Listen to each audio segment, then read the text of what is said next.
세상에 떠도는 기묘한 괴담들. 첫 번째 이야기, 서울 반포동의 아파트에서 실제로 겪었던 실화괴담. 어렸을 적 난 아파트 옥상에 올라가 노는 것을 좋아했었습니다. 아침에 일어나 학교를 다녀와 집에 오면 맞벌이 하시는 부모님이 언제나 집에 계시지 않으셨기 때문에 항상 혼자 문을 열고 들어가 멍하니 있을 수밖에 없었습니다.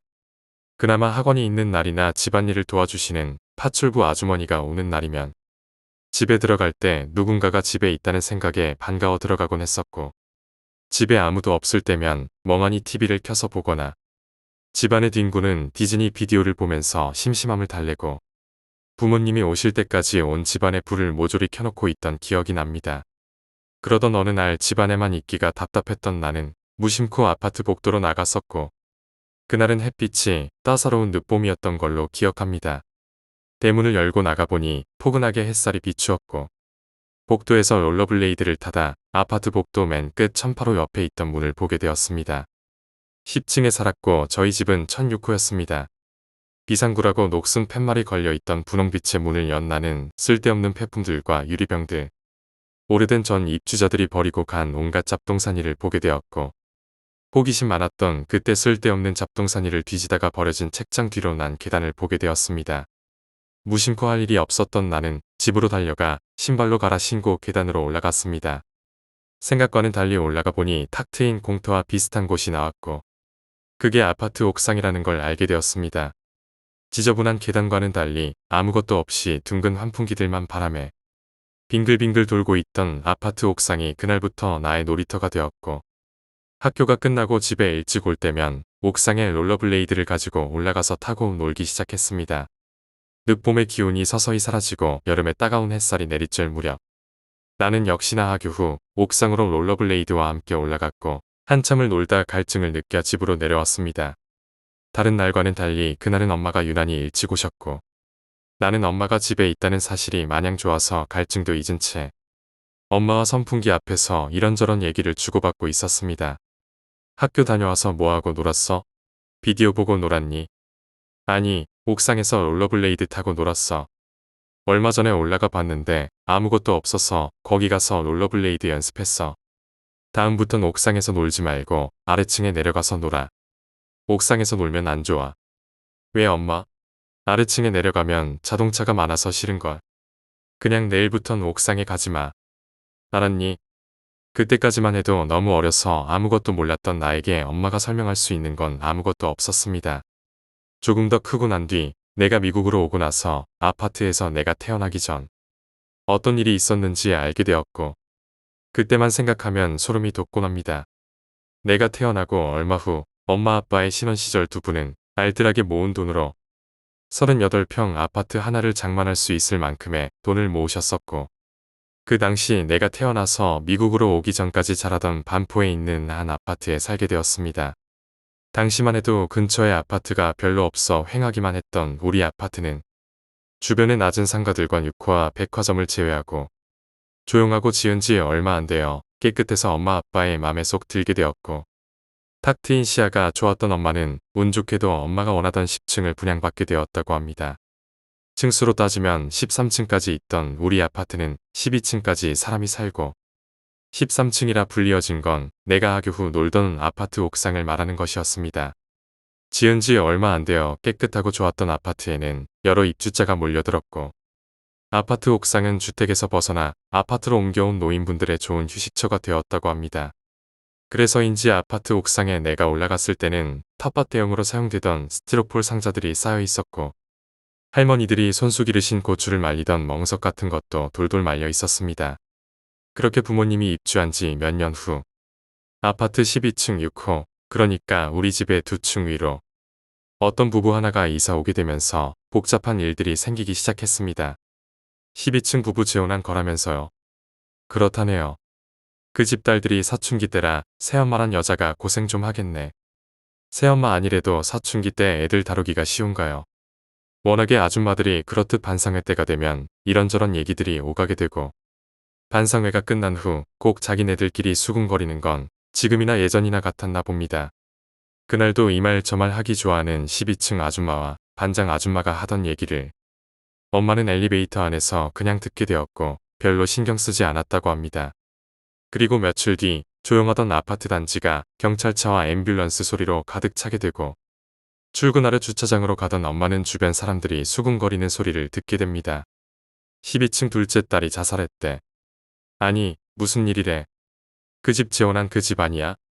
둘째 딸이 새엄마란 사람하고 사이가 안 좋았었다나 봐. 자살이라며? 아파트 값 떨어지겠네. 쉬쉬해야지. 재수 없으려니까.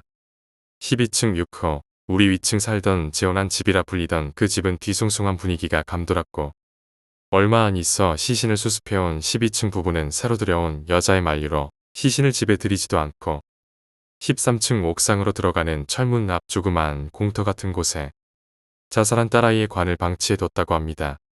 그때가 늦은 10월 무렵이었고 엄마가 기억하는 건 11층 사는 재수생 아들이 있는 엄마와 친했던 아줌마의 말을 듣고는 옥상에 가는 걸 꺼리게 되었다고 합니다. 엄마와 반상회 때부터 친하게 지내려 노력하던 11층 아줌마는 우리 집에도 자주 놀러 오셨고 그때 엄마는 이상한 얘기를 듣게 됩니다. 우리 애가 요즘 수능 준비한다고 독서실 다니잖아. 벌써 두 번째인데 이번에도 못 붙으면 내가 집 나가라고 등을 떠밀어 놔서 애가 단단히 마음먹고 요즘 공부 좀 하러 다니는데 어제 딸아 애가 답답하다고 담배 한 대 핀다고 나가더니 얼굴이 허옇게 돼서 오는 거야. 그래서 무슨 일이냐고 물었더니 자기가 담배를 사람들 지나다니는 복도 앞에서 피우기 뭐해서 옥상 올라가는 입구 쪽에서 피우고 있었다는 거야. 그런데 피다 말고 조용히 한숨 쉬고 있으려니 누가 막 굴더라는 거지. 아들놈들이 다 그렇듯 또 어디서 부부싸움 나서 여자가 오나 보다 하고선 들어오려 했는데 엄마 그러면서 울더라는 거야. 그런데 우리 아들놈이 매일 늦게 왔으니 그 12층 자살한 애 얘기를 내가 이 녀석 정신 팔까봐 말해준 적이 없거든. 그런데 이 녀석이 옥상 가는데 놔둔 관을 본 모양이야. 나도 몰랐는데 독한 12층 여자가 애 관을 거기다 놔뒀더라 글쎄. 그 후 남 얘기하기 좋아하던 아줌마는 반장 아줌마에게 그 사실을 알렸고 그 집 딸 장례식을 마치고서는 12층에 살던 그 부부는 곧 이사를 갔다고 합니다. 그런데 그 후 알 수 없는 이유로 옥상의 철문엔 자물쇠가 채워지고 아파트 주민들에게는 옥상이 더 이상 좋은 휴식처가 아닌 각이 꺼려지는 곳으로 바뀌어갔고 아파트에선 집값이 떨어진다는 이유로 자살 사건을 쉬쉬하게 되었다는 겁니다. 그 일이 있은 뒤 한참 동안 비어있던 12층에는 새로운 부부가 이사를 오게 되고 그 집에 이사 왔던 남편이 은행장이었다는 새로운 입주자의 아내가 얼마 뒤 교통사고를 당해 이사를 가게 되고 그 후 다시 새로 이사 온 저희 아빠와 같은 회사를 다니던 기자 언니의 엄마가 암으로 돌아가셨습니다. 그 집에 이사 온 새로운 입주자마다 그 집의 엄마들만 죽어나간 겁니다. 당연히 엄마는 시체가 놓여있던 옥상에 제가 자꾸 가는 걸 꺼려하셨고 나중에 엄마의 주의를 받고도 여름밤 너무 더워서 옥상에 올라가 놀던 저를 억지로 끌고 와 재우시던 엄마가 제가 크고 나서 해주신 얘기랍니다. 지금 생각해보면 소름이 돋는 끔찍한 얘기지만 저도 왜 넓은 아파트 단지 내에 놀이터나 공터를 놔두고 잠겨진 아파트 옥상으로 올라가 놀았던 건지 이해가 잘 되질 않네요. 옥상에 올라가려고 무심코 올라갔었던 13층의 철문은 지금도 굳게 잠겨져 있습니다. 엄마한테 그 얘기를 듣고도 한국에 잠시 갔었던 작년. 저는 옥상의 철문 앞에 가보았고 을씨년스럽게 철문은 녹이 누렇게 쓴 채로 자물쇠만 굳게 잠겨 있더군요. 두 번째 이야기, 태어나기 전에 돌아가신 삼촌. 삼촌은 제가 태어나기도 전에 돌아가셨습니다. 그것도 본인의 생일날에 돌아가셨습니다. 친구들과 파티를 열고 집으로 가다가 트럭과 부딪히고 말았습니다. 생전에 삼촌은 참 호기심도 많고 손재주도 좋았다고 합니다. 본인이 궁금한 건 끝까지 알아내고 싶어 했습니다. 지금도 조부모님께서는 저와 삼촌이 너무나도 닮았다고 합니다. 그래서 몇 년 전 저는 가끔 저도 삼촌과 같은 인생을 살지 않을까 하는 생각이 들었었습니다. 지금부터가 진짜입니다. 몇 년 전이었습니다. 저는 할아버지 댁에 가서 며칠 쉬는 중이었습니다. 그래도 워낙 조용한 곳이라 심심해서 자전거를 타러 나갔습니다. 정말 지칠 정도로 자전거를 타고 돌아오는 길이었습니다. 좁은 골목을 지날 무렵 앞에서 트럭이 다가왔습니다. 멈출 생각은 없는 듯 했습니다. 옆에 나 있는 좁은 틈으로 지나가라는 뜻이겠지요. 저도 그렇게 생각하고 옆으로 지나가려 했습니다. 그러나 피곤한 탓에 핸들을 실수로 틀어버려 골목벽에 부딪히고 넘어져 버렸습니다. 바로 트럭의 바퀴 앞에 머리가 가도록 말입니다. 상상이 되십니까? 5초 후면 내 머리가 트럭 바퀴에 짓밟혀질 상황이었습니다. 그때 약 3초간 내 머릿속에는 이상한 일이 벌어졌습니다. 내가 삼촌이 된 듯한 느낌이 들었습니다. 어렸을 때의 아버지와 고모의 모습도 머릿속에 남았습니다. 본 적이 없는데 말이죠. 그런데 잠깐 동안 다시 정상적으로 돌아왔을 때 갑자기 누군가 절 끌어올려주는 듯 했습니다. 마법처럼 수직으로 일어난 거죠. 절 스쳐 지나간 트럭은 뒤도 안 돌아보고 달려가 버렸고 저는 새삼 삼촌에게 감사하는 마음이 들었습니다. 삼촌이 절 구해준 느낌이 들었죠. 하지만 그 후에 훨씬 더 제가 이상하게 생각한 것은 그날이 바로 저의 생일날이었다는 것입니다. 실화입니다. 제가 겪었습니다. 삼촌의 얼굴이라고는 한 번도 못 봤지만 세 번째 이야기, 막내 삼촌 이야기. 나에겐 삼촌이 4명 있었다. 그중 막내 삼촌은 결혼하지 않은 총각이라 내가 유난히 잘 따랐고 나와도 잘 놀아주고 좋은 분이셨다. 그때 삼촌 나이가 20대 후반이었을 것이다. 그날은 몹시 추웠던 날이었다. 1월 중순이었던가 방학이라 친구들과 신나게 놀다가 집에 와서 누나랑 이리저리 뛰어다니다가 잘 시간이 되자 엄마가 빨리 자라고 해서 마지못해 내 방에 들어와 잠이 들었다. 자다가 꿈을 꿨다. 꿈속에서 초인종 소리가 시끄럽게 내 귓속을 울렸다. 그 당시엔 초인종이 음악 소리가 아닌 띵동하는 벨이었다. 그런데 그 초인종 소리가 띵동띵동띵동 끝이 없이 계속 울리는 거였다.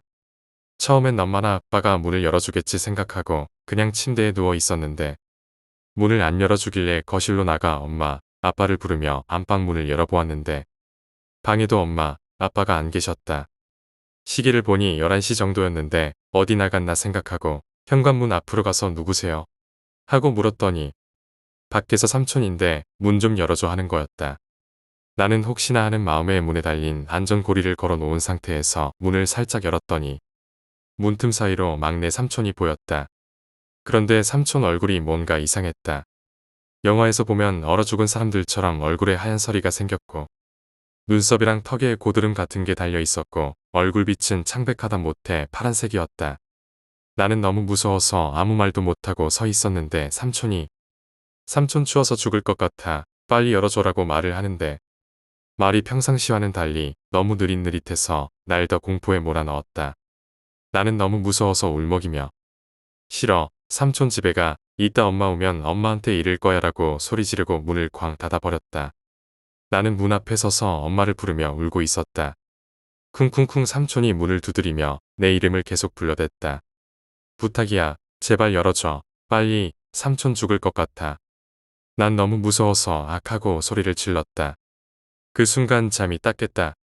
나나, 꿈이었구나. 다행이다 생각하고 혼자 자는 게 두려워서 안방으로 건너가 엄마, 아빠 사이에 비집고 들어가 다시 잠이 들었다. 그리고 몇십 분이 지났을까 난 무서움에 쉽게 잠들지 못하고 눈만 감고 있는 상태였는데 전화벨이 울리기 시작했다. 엄마가 전화를 받더니 흐느끼면서 아빠를 깨우기 시작했다. 엄마가 아빠에게 뭐라고 울면서 막 얘기를 하더니 부랴부랴 옷을 챙겨 입는 거였다. 난 엄마에게 엄마, 왜 그래? 어디가? 라고 묻자 엄마가 오열하며 삼촌이 죽었어. 너도 가자. 빨리 옷 입어라고 했다. 막내 삼촌 집은 우리 집에서 불과 5분만 걸어가면 되는 거리였는데 삼촌 집은 원룸같이 생긴 작은 집이었다.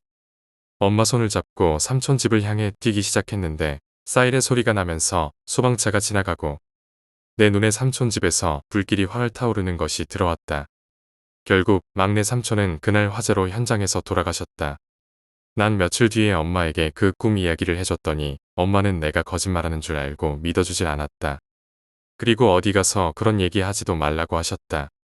난 삼촌이 마지막으로 나에게 찾아온 것일까? 만약에 그때 그 꿈에서 삼촌이 내게 왔을 때 문을 열어줬으면 삼촌이 살 수도 있지 않았을까? 삼촌에게 죄를 지은 것 같아 항상 죄송한 마음을 갖고 살고 있다. 네 번째 이야기, 사람이 더 무섭다. 제 동생이 아파서 을지병원에 갔다 오는 길이었습니다. 저희 어머니께서 운전을 하시고 저는 뒤에서 동생이랑 같이 타고 있었습니다. 동생은 생후 15개월 된 아기인데 잠들어 있었습니다. 그냥 아무 일 없이 가고 있는데 옆에서 누가 급하게 창문을 똑똑똑 두드리더군요. 어머니께서 창문을 보시니 어떤 남자분이 길 좀 물을게요. 라고 큰 소리로 말하는 거예요. 그래서 어머니가 창문을 여셨죠. 차는 신호 대기 중이었고요. 창문을 열자 그 남자가 작은 소리로 생선이 좀 남는데 가져가실래요? 공짜로 드릴 테니까. 라고 말했어요. 어머니는 아기가 아파서 빨리 가야 돼요. 라고 하신 뒤에 곧바로 신호가 바뀌어 그대로 먼저 갔죠. 그 차는 저희 차를 앞질러서 갔습니다. 그러다가 또 신호가 바뀌었는데 그 차가 보이더군요. 또 다른 사람한테 그 얘기를 하는 것 같았어요. 계속 보니까 퇴짜 맞고 또 가더라고요. 제가 생각난 게 있어서 어머니께 말했죠. 내가 인터넷에서 그런 글을 많이 봤는데 백화점에서 팔다 남은 생선 가져가라고. 그래서 가져가려고 따라가면 뒤쪽에 있으니까 그 차가 냉동실 붙어 있는 그런 차 있잖아요. 안에 들어가서 가져가라고 해서 속으로 들어가면 바로 문 닫아버리고 출발한대요. 어머니도 자세히 보니까 차가 그렇게 생겼다고 했어요. 사람이 들어가서 죽든 살든 밖에선 모를 것 같다. 어머니 어렸을 때나 많이 있었던 일인데 아직도 있나 하고 혀를 차시더군요. 뭐 제가 넘겨짚은 걸 수도 있는데 그 사람이 처음에 길 물어본다고 하고선 생선 가져가라고 하는 것도 마음에 걸리고 빠른 어조로 소곤소곤 말하는 거 보면 그쪽 계통이 아닐까 해요. 어머니께서 신고하자고 하시는 걸 아닐 수도 있으니까 넘겨보자고 했는데 왠지 수상하네요. 5번째 이야기, 죽을 뻔했던 사연. 지금은 주택으로 이사했지만 예전에 살던 곳은 아파트 단지였어요. 그 아파트는 복도식이 아니라 층마다 라인이 있고 라인마다 가구가 2개씩 있어서 20층까지 있는 그런 아파트였어요. 아무튼 제가 밖에서 술 먹고 집으로 오는 길이었어요. 술에 살짝 취해서 눈이 감길랑 말랑하더라고요. 그 당시에 휴대전화도 없어서 연락은 안 하고 그냥 집으로 갔어요. 그날 부모님이 모임 가는 날이라 늦게 들어가도 괜찮은 날이었거든요. 그런데 재수도 없게 집으로 갔죠. 아쉽지만 밀려오는 잠을 주체하지 못하고 방으로 들어가 침대에 누웠어요. 한 3시간 정도 지나니 목이 말라오더라고요. 그래서 당연히 주방으로 갔죠. 냉장고 문을 열고 물을 꺼내서 마시고 있는데 갑자기 밖에서 사람 소리가 들리더라고요. 새벽 시간에 부모님이 올 일도 없고 형님도 배를 누르면 눌렀지 밖에서 궁시렁거리지 않았어요. 속으로 여러 생각이 들었죠. 벌써 우유 배달인가? 누가 장난치나? 아파트에도 도둑 고양이가 있나? 시간은 약 3시에서 4시 사이였거든요. 짜증나는 건 밖에서 배를 누르지 않고 똑똑똑 두드리더라고요. 미심쩍어서 모니터로 밖을 봤는데 아무도 없었어요. 그 당시 귀신 따위는 믿지 않았고 세상에서 제일 무서운 게 사람이라고 생각했거든요. 소름이 돋는 거 알죠? 너무 긴장해서 가벼운 탄성도 뱉어내면서 정신을 차리려고 애썼어요. 침착하게 생각하자라고 다짐하며 누구냐고 물었어요. 그런데 아무런 대답이 없는 거예요. 잘못 들었나 생각했는데 다시 그 찰나에 똑똑똑 소리가 들리는 거예요. 문을 열어봐야겠다는 생각이 들더라고요. 문을 열려고 열쇠를 돌렸어요. 그런데 마지막으로 혹시 사람일지도 모른다는 생각에 부족히는 열지 않았어요. 문을 열었죠. 그런데 누군가와 눈이 마주쳤어요. 그때 기억하면 남자 2명이 있었던 걸로 생각나는데 문이 열리자마자 문을 밖에서 잡아당기더라고요. 다행히 보조키가 걸려 있어서 신중했어요. 하지만 혹시라도 보조키가 끊어진다면 내 생명줄이 끊어지는 것과 같기에 있는 힘을 다해 문을 닫았어요. 문을 잠그고 경찰서에 신고하고 경비실에도 연락했어요. 밖에서 제 전화 소리를 들었는지 발소리가 들리더라고요. 점점 멀어지는 발소리. 그때를 생각하면 그 사람하고 저랑 눈이 마주쳤는데 정말 지금 생각해도 미칠 것 같아요. 그때 얻은 교훈이 문단속 잘하고 다른 사람한테 복수당할 짓 하지 말자였어요. 6번째 이야기, 손도끼. 영희가 새로 구입한 자가용을 끌고 집 근처에 있는 백화점에 갔습니다. 규모도 꽤 큰 곳이고 시간이 바쁜 시간대라 거의 30분 만에 자동차를 지하 2층 구석에 겨우겨우 주차했다고 하더군요.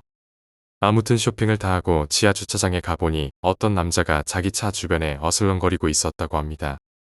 무시하고 차에 탄 다음 후진으로 차를 빼는데 그 남자가 갑자기 차 뒤편에서 손짓으로 차 빼는 걸 도와주더라 하더군요. 영희는 그냥 친절한 사람이구나. 이렇게 생각하면서 주차장을 빠져나가려고 했는데 그 남자가 차 옆에 다가오더니 부탁이 있다면서 지하 주차장 바깥까지만 태워달라고 하더랍니다. 영희도 뭐 도와준 사람인지라 별 의심하지 않고 승낙했습니다. 그런데 남자가 어디로 뛰어가더니 커다란 여행용 가방을 끌고 오더니 뒷문을 열고 집어넣더랍니다. 그때 영희가 순간 제 누나가 이야기해준 여학생 실종 사건을 기억했다고 하더군요.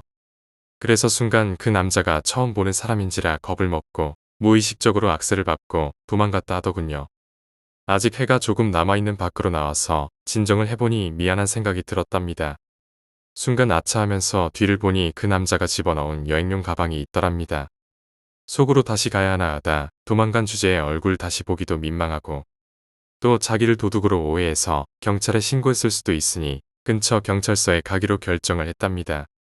경찰서에서 여행용 가방을 열어주면서 이런저런 일이 있었으니 주인 꼭 돌려주고 기회가 되면 정말 미안했다고 갑자기 겁을 먹어서 그랬다고 설명을 하고 경찰서 밖으로 나오는데 갑자기 경찰들이 부르더랍니다. 아가씨, 혹시 이 가방 열어봤나요? 영희는 조금 발끈해서 대들었다고 하더군요. 아니, 그냥 도망친 것도 미안해 죽겠는데 가방을 왜 열겠어요? 진짜 도둑도 아니고. 경찰들이 진정하라고 하며 가방을 열어서 가방 속을 보여주더랍니다. 영희는 가방 속을 보자마자 현기증이 나더라고 하더군요. 가방 속엔 아무것도 없고 오래된 손도끼, 밧줄 그리고 비디오 카메라만 달랑 있었다고 합니다. 7번째 이야기, 고등학교 때 괴담. 고등학교를 워낙 꼴통 학교라고 소문난 실업계 고등학교에 들어가서 술을 배운 후 한참 술에 빠져 살 때였습니다. 아마 그때가 겨울방학을 하고 얼마 지나지 않았을 때였는데 그날도 어김없이 학교 친구들과 시내에서 만나 술을 마셨습니다. 새벽 2시 정도까지 마신 것 같네요. 소주 3병 정도 마셨는데 천천히 마신 데다가 날씨가 추워서 그런지 술집에서 나오니 술이 확 깨더라고요. 친구들과 인사하고 택시를 잡아 타고 기사 아저씨께 행선지를 말했습니다. 저희 집이 아파트인데 외곽 쪽에 있는 아파트라 택시비도 할증 붙으면 만만치가 않더군요. 아파트 단지에 도착해서 택시비를 지불하고 집 쪽으로 걸어가고 있었습니다. 그 많은 아파트 중에 하필 우리 동이 제일 끝쪽에 있어서 사람도 별로 없고 왜 이렇게 음침하게 느껴지는지 갑자기 담배가 생각나서 담배 한 대를 피우며 피곤하기도 해서 고개를 숙이고 땅을 쳐다보며 걷고 있었습니다. 무심코 앞을 보니 어느 할머니께서 걸어가고 있었습니다. 순간 졸라 깜짝 놀랐습니다.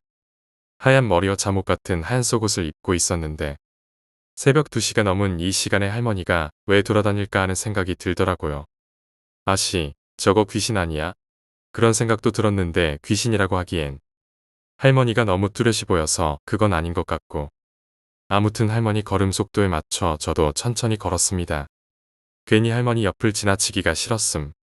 아무튼 할머니 걸음 속도가 무척 느리더군요. 갑자기 할머니 얼굴이 어떻게 생겼나 궁금해서 일부러 뒤에서 헛기침도 해보고 큰 소리로 가래침도 뱉고 할머니가 뒤돌아보게 하려고 별짓을 다 했는데 할머니는 꿋꿋이 앞만 보고 가시더군요. 그런데 할머니가 제가 사는 라인으로 들어가는 거예요. 어라? 내가 알기론 우리 라인엔 저런 할머니가 안 사는데. 아무튼 이상하게 생각됐는데 갑자기 이상한 생각이 들더군요. 원래 아파트 입구에 사람이 지나가면 자동으로 불이 켜지는 전등이 있는데 그게 안 켜지는 거예요. 더 무서워지더군요. 그래서 한 번 더 확인차 아파트 라인 입구 쪽에서 좀 떨어져서 할머니가 들어갔나 봤는데 엘리베이터가 올라갔더니 12층에서 멈추더군요. 참고로 우리 집은 14층입니다. 고개를 들어 위를 보니 엘리베이터가 열리면서 3초간 환해지더니 또 12층 전등이 안 켜지는 거예요. 혹시 누가 1층에서 스위치를 안 켜서 라인 전체에 불이 안 켜지는 건가 하는 생각이 들고 별의별 잡생각이 다 들더군요. 12층 왼쪽 집엔 젊은 아저씨 아줌마랑 6살쯤 먹은 여자아이 3명이 살고 있는 걸로 알고 있고 오른쪽 집은 아저씨랑 아줌마랑 나보다 3살 정도 어려 보이는 남자랑 초등학교 다니는 여자아이랑 그렇게 4명이 살고 있었는데 분명히 양쪽 집 다 할머니는 안 사는 걸로 알고 있었습니다. 날씨도 추운데 빨리 들어가자 하는 생각으로 라인 입구에 발을 들여놓는 순간 번쩍하고 센서가 감지해서 불이 켜지는 겁니다. 순간 소름이 쫙 돋으면서 이거 뭔가 진짜 이상하다는 생각이 들었습니다. 도저히 아파트 안으로 들어갈 수가 없었습니다. 그 할머니가 14층 입구에서 기다리고 있을 것 같다는 잡생각도 들고 내가 귀신에 홀린 걸까 하는 생각도 들고 집에 전화해서 엄마한테 데리러 나오라고 전화할까 하다가 고등학생이 술 마시고 집에 전화해서 데리러 나오라면 분명 욕만 바가지로 먹을 것이 뻔해서 그렇게도 못하겠고 어쩔 수 없이 집 앞에 있는 PC방에 가서 해가 뜰 때까지 게임을 하기로 마음먹었습니다. PC방에서 게임 좀 하다 보니 어느새 시간이 아침 8시가 다 되어 가더군요.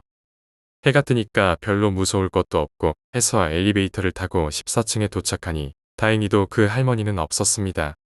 아빠 엄마한테 맘대로 외박했다고 욕 좀 먹고 방에 가서 밤에 못 잔 잠을 잤습니다. 저녁 6시 정도에 엄마가 회사 갔다 와서 아직까지 자고 있다고 구박하면서 저를 깨웠습니다. 일어나서 다시 컴퓨터 좀 하다가 8시 30분 정도에 아빠가 오셔서 같이 저녁을 먹고 항상 그렇듯이 9시가 되자 아빠가 9시 뉴스를 보신다고 하길래 저도 아무 말 않고 뉴스를 시청했습니다. 그런데 뉴스에서 많이 본 아파트가 나오길래 자세히 보니 제가 사는 아파트였습니다. 오늘 오후 2시경 모 아파트에서 인신매매범 일당이 검거됐습니다. 범인은 30대 남녀로 집안엔 3명의 아이들이 감금되어 있었는데 12층에 사는 젊은 아저씨 아줌마가 범인이었습니다. 순하게 생겼었는데 유괴범이라니. 문득 어제 새벽에 본 할머니가 생각났습니다. 그 할머니는 누구였을까? 유괴된 아이에 돌아가신 할머니였을까? 8번째 이야기, 인신매매. 친구랑 약속이 있어서 경대 북문에서 차를 타고 시내로 가던 중이었습니다. 중앙로로 바로 가는 버스는 없고 보통 국제보상공원에서 내려서 걸어가는 방법을 저는 애용합니다. 국제보상공원에서 내려서 가려는 순간 가지고 있던 종이 가방 끈이 풀어져 버리더군요.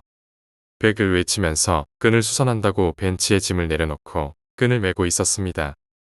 그때 뒤에서 누가 길 좀 물을게요. 라고 하더군요. 차를 탄 채로 묻더군요. 그 전날 우체국 찾는다고 생쇼를 하면서 길을 헤매던 저로서는 왠지 도와야겠다라는 묘한 감정에 휩싸이더군요. 왜 그러세요? 저는 최대한 이쁜 목소리로 물었습니다. 여기서 병원 가려면 어떻게 가야 되나요? 대구 사시는 분들은 다 아실 겁니다. 이렇게 저렇게 가면 돼요. 저는 중얼거리며 설명했습니다. 저기요. 근데 제가 대구는 처음이라서 같이 타고 가주시면 살해할게요. 왠지 이상하다는 생각이 들기도 전에 약속 시간이 급해서 저는 그냥 약도를 그려주겠다고 했습니다. 그런데 그 사람은 대구에 온 지 얼마 안 됐고 병원을 찾느라 1시간가량 헤맸다며 도와달라고 부탁하더군요. 제가 병원 찾느라고 경대랑 대구공항이랑 새마을 거리까지 헤맸어요. 도와주세요. 어차피 일만 보고 다시 경대병원으로 와야 해요. 그때 속으로 시간 늦었다를 반복으로 외치고 있던 저로서는 그냥 약도를 그려준다면서 약도를 그리고 있었습니다. 그런데 그 사람은 그러면 됐다며 고맙다고 인사하고 가더군요. 싱거운 일이었죠. 그리고 저도 가려고 하는 순간 못 볼 것을 봤습니다. 그 차 뒤에 웬 봉고차가 한 대 서 있었는데 어느 순간부터 있었는지는 모르겠지만 분명히 처음에는 없었습니다. 그 차가 출발하자 같이 가더군요. 순간 가끔씩 들었던 인신매매 수법이라는 생각이 뇌리를 스쳤습니다. 어쩌면 그냥 선량한 길 잃은 사람이었을 수도 있습니다. 제가 생각 없이 오해한 걸 수도 있지만 저번에 신문기사 읽은 게 순간 생각나서 오싹했습니다. 그리고 대구 처음 온 분이 새마을 거리라는 지명을 알다니요. 처음 온 분이면 근처 동구청을 거론하는 게 더 정상적일 것 같은데. 9번째 이야기, 도둑. 제가 그때 생각하면 참 운이 좋다고 생각합니다. 12시쯤에 누웠는데 그땐 여름이라 너무 더워서 잠이 안 왔습니다. 12시 반까지 잠이 안 와서 에라이 컴퓨터나 하자 하고 일어나서 시간 가는 줄도 모르고 컴퓨터를 했습니다. 어느덧 피곤해져서 누웠는데 제가 불을 끄고 침대에 눕고 한 5분 동안 멀뚱멀뚱하고 잠이 들려는 타이밍에 창문에 누가 흘깃거리는 거예요. 전 잘못 봤다 싶어서 계속 거길 보고 있으니 한 번 더 흘깃, 흘깃, 2번을 더 그러는 겁니다. 그런데 자세히 생각하니 친구면 입구로 오겠지. 왜 벽 쪽에 있는 창문으로 파이프를 타고 힘들게 올라올까 생각하니 말이 안 되더라고요. 순간적으로 이게 도둑이라는 걸 직감하고 설마하며 기다리고 있었는데 역시나 그 방충망이 열리면서 한 발짝이 들어오는 겁니다. 그래서 저는 나머지 한 발짝이라도 오고 나서 소리를 지르면 그 도둑이 다시 나갈 수도 없으니 저한테 해를 입힐까 싶어서 나머지 한 발짝 방으로 오기 전에 누구야? 라고 크게 소리 질렀습니다. 갑자기 도둑이 도망가더라고요. 2층인데 점프를 했어요. 내쫓은 후에 너무 무서워서 창문을 잠그고 1시간 동안 멀뚱하게 있다가 잠을 잤습니다. 지금 생각하니 저도 참 웃음이 나네요. 그 다음 날 학원에 가기 위해 밖에 나가니 그 직감적이라고 해야 하나? 저의 빌라 앞에 딱 봐도 양아치요라고 보이는 사람이 한 명 서 있었습니다. 직감적으로 어제 그놈이다 싶었죠. 그래도 뭐 어쩔 수 있나요? 확증도 없는데. 하지만 3일 후 하숙을 접고 가족의 품으로 돌아갔어요.